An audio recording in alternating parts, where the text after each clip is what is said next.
So the Liberty at Fever game came down to 3 very late calls, all of which went against Caitlin's team. The Indiana Fever got screwed 3 times in the final 12 seconds at Gamebridge against the New York Liberty. The WNBA is doing Caitlin Clark dirty. And let's face it, they're not even trying to hide it anymore. With the controversial ending to the Fever vs. Liberty game, many WNBA fans are calling out the referee problem, and they are demanding answers and they are demanding changes. The WNBA referees are an embarrassment. They are an absolute embarrassment here. So how did it all come to this? Why does a league that constantly loses millions of dollars every year screw the very person who's trying to save them at every opportunity? I mean, we all know that Caitlin Clark is the best thing that happened to the WNBA since they started selling popcorn at games. Ever since she arrived, she has brought attention to the W like no other. Sold out crowds, record TV ratings, merchandise sales went through the roof, you name it, and she has done it. But despite all these, how did the league, its officials, and players treat her? Well, they repay her with a hack in the face, Shot rejected! cheap shots, elbows, a poke in the eye, and blatant missed calls all year round. There, all over Caitlin going inside. I mean, that's a foul. We can speculate all we want about why this has happened, but it all boils down to one thing. It's just straight up jealousy. You spend all this time trying to get respect for your league, and then you do stuff. The only B's out there I see are the B's that are being dramatic about Caitlin Clark. Style that how What Caitlin is the plays. style? Just threes? Wow. It's not just threes. What though. is her style? She So finishes you at don't all think levels. anybody in the league can shoot threes? But I'm I don't see saying nobody play like her. she not on my team, so I really don't got to worry about that. They try so long to get respect for women's basketball, and then they treat it like a junior high school girl's locker room. Junior high school girl antics on the court. Instead of playing the game, they got to be drama because they're jealous. Instead of letting their skills speak for themselves, they got to be drama because they're jealous. A lot of folks in the league have been grinding for years, putting in work, hooping at a high level. But when Caitlin showed up, boom! ESPN can't stop talking about her. Arenas were suddenly jam-packed. Everybody is screaming Caitlin Clark at the top of their lungs. And this didn't sit out well for some players, so they trying to humble her. And the refs, they're letting it slide like she's just some rookie who ain't earned her stripes. But let's get one thing straight. Caitlin earned this. I mean, she has won Rookie of the Year, been named an All-Star, an All-WNBA first-team member, and finished in the top 4 in the MVP voting after a historic rookie year. I thought the refs would finally give CC the respect by giving the call she deserves, and things would be different for her in year 2. But I was wrong. In the NBA, star players, they're given the benefit of the whistle. The WNBA has one star, and she seems to be at a severe disadvantage.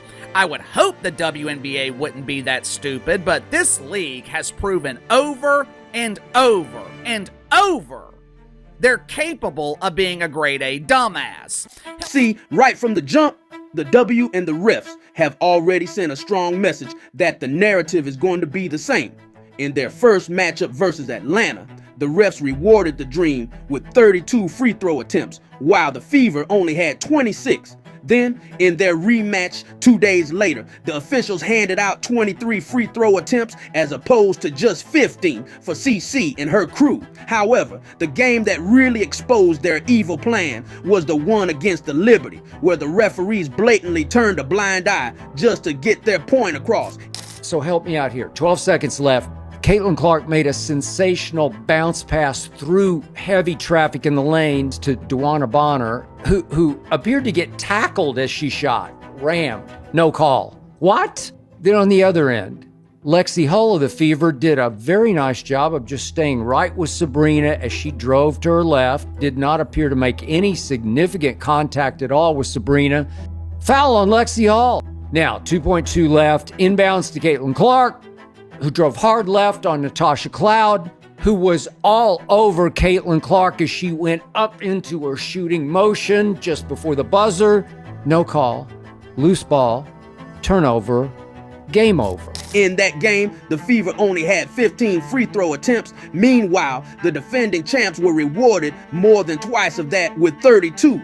Though the Fever just lost by 2, there's just no way they could win ball games with a foul discrepancy like that, especially with the refs intervening at the final moments to determine the outcome of the game. So now the big question is, why aren't they making the right call even though the fouls were obvious? Are they deliberately sabotaging Caitlyn and the Fever, or were the refs simply not competent enough? Well, surprisingly, it turns out to be the latter, according to this shocking revelation. Now, where the article starts to get interesting is where they talk about how does one become a WNBA referee. Now, they go on to say that there are essentially scouts that go out and scout referees, but the scouts are in high school gyms, they're in college gyms, they go to the National Intramural Recreation Sports Association clinics. They basically say you can essentially go straight from being a high school ref and then you go and referee in the NBA or in the WNBA. And yes,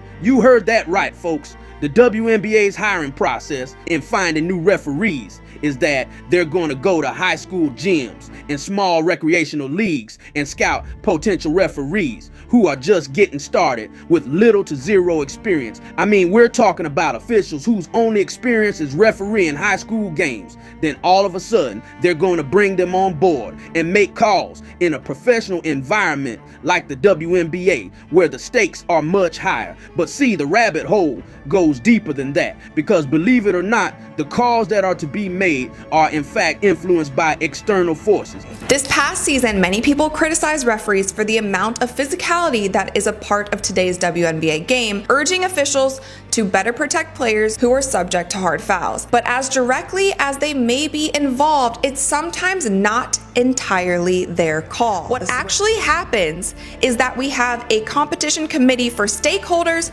coaches, governors, and general managers, and that competition committee is the committee that dictates the state of the game. Basically, there's a committee that is saying what style of basketball they want to allow, like what is okay, what is acceptable, what is not acceptable, and the refs just follow this law like sheep without raising any questions. This is probably the reason why we see a lot of games getting chippy and physical, and it's because the refs and the committee are allowing it to happen. Now understand that the WNBA wants to promote itself as a league that embraces physical basketball, just like in the NBA back in the 90s, in order to attract more viewers. But see, while it can draw attention and create rivalries inside the court, the truth of the matter is it's actually doing more harm than good. Can we talk about the physicality for a second? 2 players on the Indiana Fever got injured last night by the same player on the Connecticut Sun, and that was JC Sheldon. And I tweeted about it. She was playing so reckless.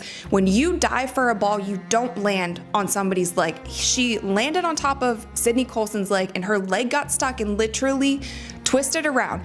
Both injuries, both Sydney Colson and Sophie Cunningham, were contact injury. And this kind of physicality that the WNBA they brag about. They say it's always been a physical league. That's just the heart of the it's not good basketball. So after learning about the secrets behind the referees, what are your thoughts about the officiating in the WNBA? Do you think the games are rigged, and are they really targeting Caitlyn and the Fever? Let me know your answer to this by putting your comments below. And if you enjoyed this video, be sure to subscribe and hit the notification bell so you won't miss out on my next content. Until then, this has been the Hoop Doctor. Thanks for watching. Now signing off. Peace.